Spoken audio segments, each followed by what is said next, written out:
Good evening to all of you. Thank you, Dr. Khanna, for inviting me here. I have a case of carotid angioplasty. He was a 75-year-old male who had recurrent TIAs. So, being radialist, I wanted to do through a radial course. He had a bovine arc. So, bovine arc was a good choice for doing radial artery. So, I chose the right radial artery and crossed through the bovine arc. I'll just show you a couple of cases. Start. Parasite.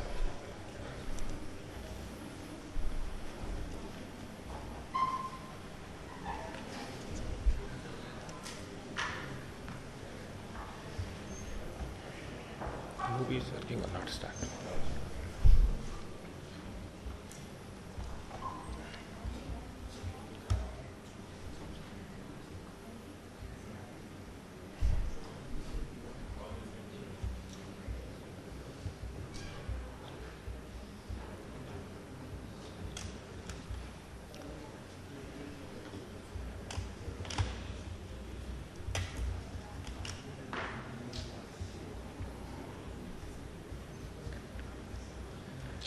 I crossed a lesion from the bovine arc by a simple right coronary catheter. I took the wire into external carotid artery and crossed the right coronary catheter to the external carotid artery. Then exchanged the wire with the Emplazer wire, and instead of taking sheath, I took right coronary guide, which was 7F. Now, problem count was multiple. This CD is interesting. Can you give me just 1 minute? I have 10 minutes. I'll just take 1 minute more.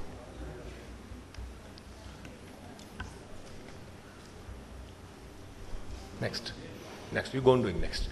Okay, this was the bovine arc. Then I crossed with a wire with a diagnostic catheter. Next, I went to dilate. I just put the guiding catheter there, and lesion was slightly ulcerated, and it was slightly thrombotic. So it was just to show the guide course. Next one. Simple routine technique I did with AngioGuard, pre-dilated it. Next. And then put a stent there. I was trying to show the stent course. Next one. Okay, after putting stent, what I realized that I had some negative filling defect in the stent. Next one. I followed it up and I found that AngioGuard was naturally occluded with a lot of material there. Next one. So I took a Pronto catheter, straight here. This catheter is going up to that AngioGuard, and try to struck the material whatever is present here. Next one. But this did not go away. I checked ACT, it was about 200. Still negative material was still lating there in the carotid stent. I took the guiding inside. Next one. I took the guiding and started sucking the thrombus. You see guiding movement going up and down. So thrombus was sucked with the guiding from the stent. Next one. Result was reasonably okay. I thought actually I have finished the procedure. Actually, problem started there again. Okay, when I want you to, okay, he has already done it anyhow. Just wait here. When I want you to take the AngioGuard back, I realized that my sheath was not going from the lower end. Finally, I was able to cross the sheath to the AngioGuard and took everything out. Next one.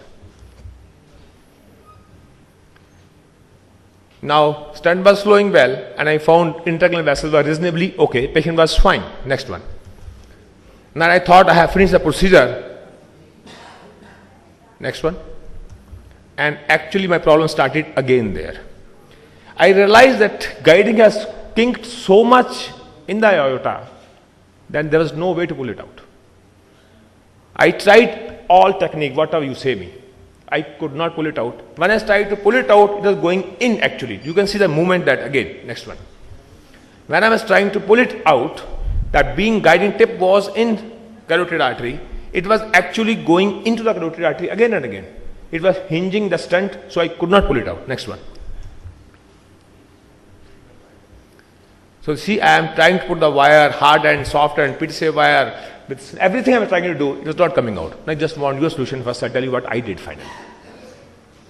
Your comment, your solution, what you could have done. I've gone through. This was actually, believe me, first radial case through for the carotids. I'm doing all radial procedure. But first case was I held up with all problems. I came out all problems. Finally, I was held up. Yes. And a snare? Snare? Snare was, they tell me how to do it. You cannot do anything with snare, sir. I have gone below. I punctured small artery. I try to catch hold of the guiding catheter at the tip of the brachial artery. So pull it down. No way, because tip is already in the carotid artery. You cannot put cannot from the bovine valve to this side and to hold the tip and pull it down. You cannot do it. If that is the case, you would have done a femoral perhaps. Or, might have considered that. Let's talk now. What should I have done now? Yeah, so femoral was not an approach. I mean, to put a snare was not an easy thing. So let me what to do now. Anyone, what could have done at this stage? I tried from left side also. Tell me how to go to the bovine arc. From the left side, I go to radial artery, puncture this side, go to the aorta, then how turn the catheter back to bovine arc, and when already one catheter sitting there. So I tried pictal catheter from femoral artery to hook the guiding, to pull it down. Then I tried snare, self-made snare by crossing wire, making you loop of the wire. I could not do anything. I mean, what immediately comes to my mind, another alternative, is one could have gone from the femoral, not exactly a snare, but through the loop. This is what I did. I took pictal catheter to hook it down. Yes. I took loop of the wire. It was not possible to catch the snare. I could enter to brachiocephalic artery. I could enter the brachiocephalic artery. I could not turn my wire to side to pull the catheter down. I thought I'll pull the down catheter from brachiocephalic artery itself, rather without going into common carotid artery. Your guide catheter, was it going across this, a 3-5 guide wire? No, it was not going. 3-5 guide wire, soft wire, hard end of the wire, nothing was going. I showed you that also. Can you puncture the carotid from above in the neck? This is one of the options. I will tell you what I did and you will shock what I did actually. I'll tell you the truth what I did. Any other suggestion? Then I'll tell what I did. This is what he told me to open carotids. No, puncture. And then Believe me, what I did was, I closed my eyes, pulled it up. That's it. I'm telling you the truth. This is what I did. And while pulling it out, recorded, that catheter was not actually going up. I pulled it fast. Because when I'm pulling it slow, I agreed it was impulse. But I realized I did correct thing. I tell you how. When I was pulling it slowly, it was going up. I pulled it fast, it came down immediately. Like we take guiding out, like we take emplacer out. Pull it fast, it comes out. Is there a 180 degree or 360 bend on the guiding? You can see the bend is there. Na? Already it is all rotating, all bend. I mean, if you had said that you never really applied that kind of pressure in the beginning. No, that was final impulse. I said, I have no option. I cannot turn the patient for Anyway, I agree with you. have You a had no lot of option. pressure. Sorry? You have the run.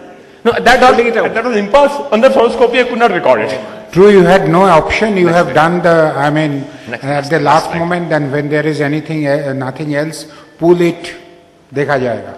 And finally, I tell you what happened to patient. He actually died after 3 days with intracranial hemorrhage. And I was so bad, feeling so bad. Everything was fine. He had intracranial hemorrhage and he died after that. Cerebral hemorrhage. Yeah, but that is one thing. Was there any problem with his blood pressure? Mostly after the post-reperfusion, if the blood pressure, that is always the aim remains that it never goes beyond, systolic pressure never goes beyond 120. So that is one thing one has to see, that if the pressure goes, that is, it is known, it is in the literature, that after a very successful carotid angioplasty one can have a perfusion bleeding. So most likely that was the short message is, don't only look at the lesion, look at the pathway also. I looked at the lesion, manual thrombus, aspiration, but pathway was bad. Which guiding catheter did you take? This was 7F right coronary guiding. Right. What's the make? What's the make of the guiding catheter? This was Cordis. Cordis. Another thing that comes to my mind, two points. One is this intracranial bleed could have been the result of a small embolic stroke which might have occurred because you fiddled with it after removing the protection device. Some embolization might have occurred, but slowly, embolic strokes are what are most prone for bleeds. That is just one point. Possibilities that but hemorrhage was massive. It was unlikely to happen. It can happen. It has something to do with the procedure. Yeah, it can happen. You cannot deny that. It is something to do with procedure. Yeah, obviously. I did. I mean, we know you have done a good thing, but it happened. Then the second thing is, another way, if such a thing occurs, is to telescope another guide through that, or a diagnostic catheter.